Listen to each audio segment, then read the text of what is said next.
Sophia, have you ever, just felt like you're not really the main character in your own friendships? Like, you're always there, but it's never really about you. Oh, Isabella, absolutely. It's such a common feeling, you know? And it can be so disheartening. This idea of being a sidekick or a background character in a friendship. It's like you're part of the story, but the spotlight is never quite on you. You feel unheard, unappreciated, always secondary. It's rough, right? Yeah, it really is. It impacts, everything. Your self-esteem, your overall well-being. I've heard so many people talk about it, but sometimes it's hard to even, pinpoint if that's what's happening. What are some of the actual signs that someone might be experiencing this? That's a fantastic question, Isa. One of the big ones is unequal engagement. You know, you might get invited to the big events, which is great, but then you find out about smaller, impromptu gatherings and you were totally left out. Or there's a group chat you're not in, that kind of thing. It's like you're in the outer circle. Oh, that's so true. Like a feeling of being an afterthought almost. Exactly. And another really telling sign is a lack of reciprocity. Conversations, they just consistently revolve around your friend, their needs, their experiences, you know? There's very little interest shown in your life, your opinions, your accomplishments. They might only reach out when they need something from you, like a favor or just, an ear to vent to. It's very one-sided. Wow. That hits home for a lot of people, I think. So, when you do try to share, what happens then? Well, then you might feel dismissed or unheard. Your opinions are ignored or your contributions to a conversation are just brushed aside. Even worse, sometimes you might be publicly criticized by the friend. It's like your voice just doesn't carry the same weight. And it can make it really difficult to be your true self, right?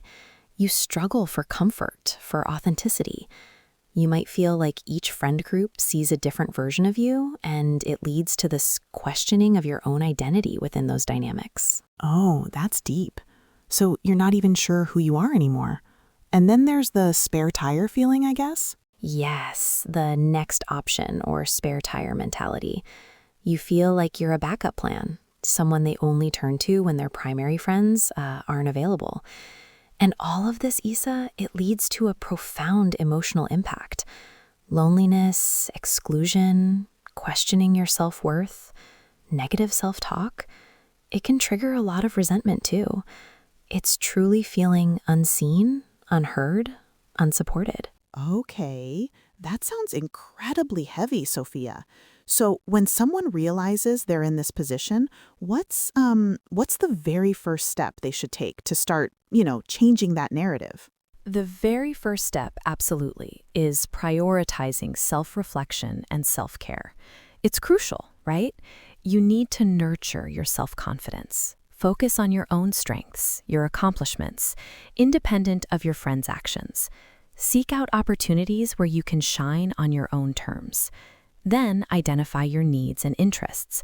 Understand what you genuinely want and need from your friendships. This means setting boundaries, taking small steps to prioritize your own well-being.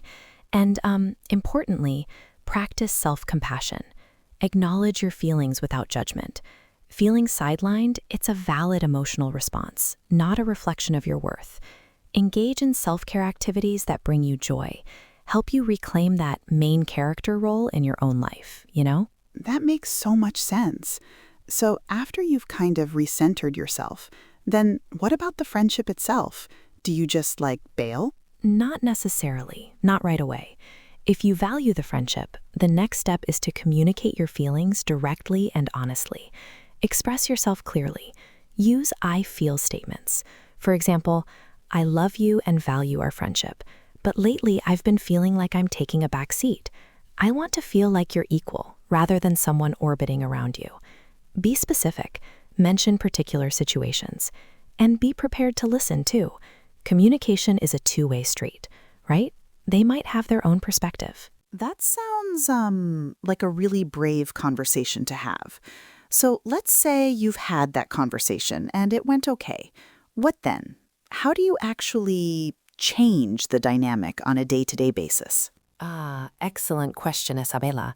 This is where you adjust expectations and actions within the friendship. First, actively participate. Step out of your comfort zone. Initiate plans. Share your thoughts. Make sure you're contributing to the conversation. Don't wait to be asked. Second, be a supportive friend, yes, but balance it.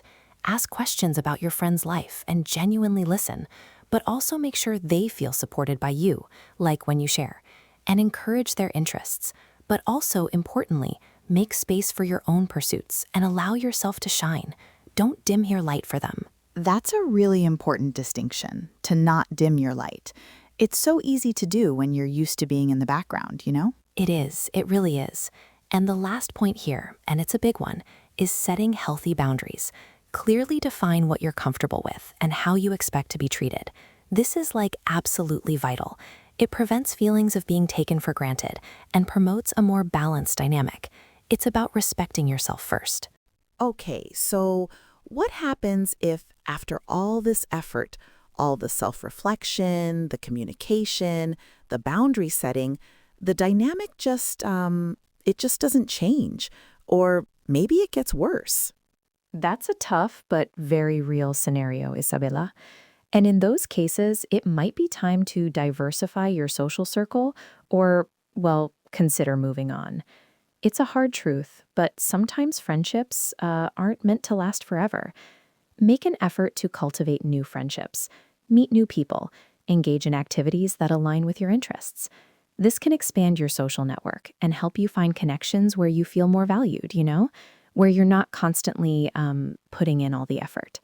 So it's okay to let go of a friendship if it's not serving you anymore, even if it's someone you've known for a really long time?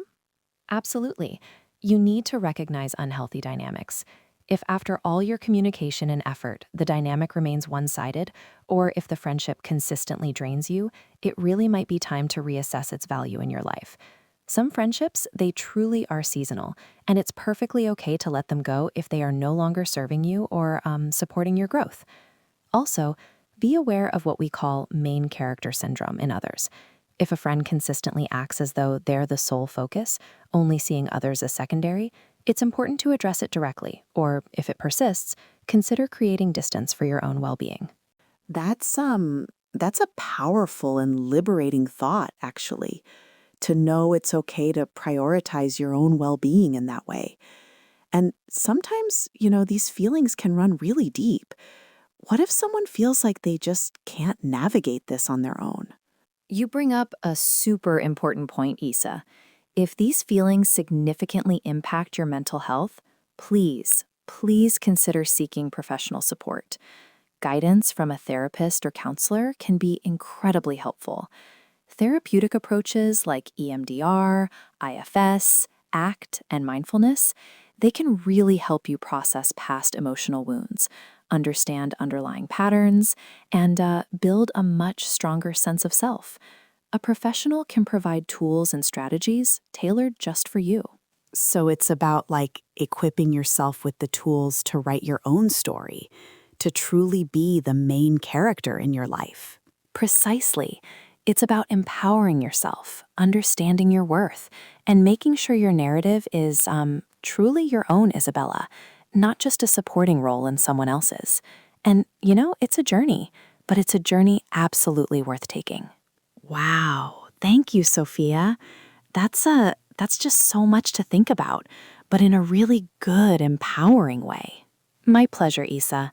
Always here to shine a light on these important topics, It's all about growth. Wow, Sophia.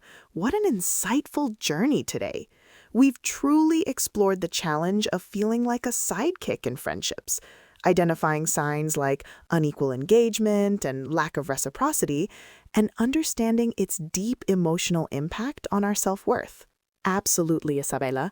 And more importantly, we outlined concrete steps for reclaiming your main character role through self-reflection, clear communication, setting healthy boundaries, knowing when to diversify connections, and seeking professional help if needed. It's about empowering your own unique story. We truly hope this conversation resonated with you. We'd love to hear your thoughts and experiences. Have you felt like a sidekick? What strategies helped you? Please share your stories and insights in the comments below. Your comments are so valuable to us. If you found this episode helpful, please remember to like, share it with a friend, and subscribe to our channel for more empowering discussions. It really helps us grow. Thank you so much for tuning in today, everyone. We're grateful for your support and engagement.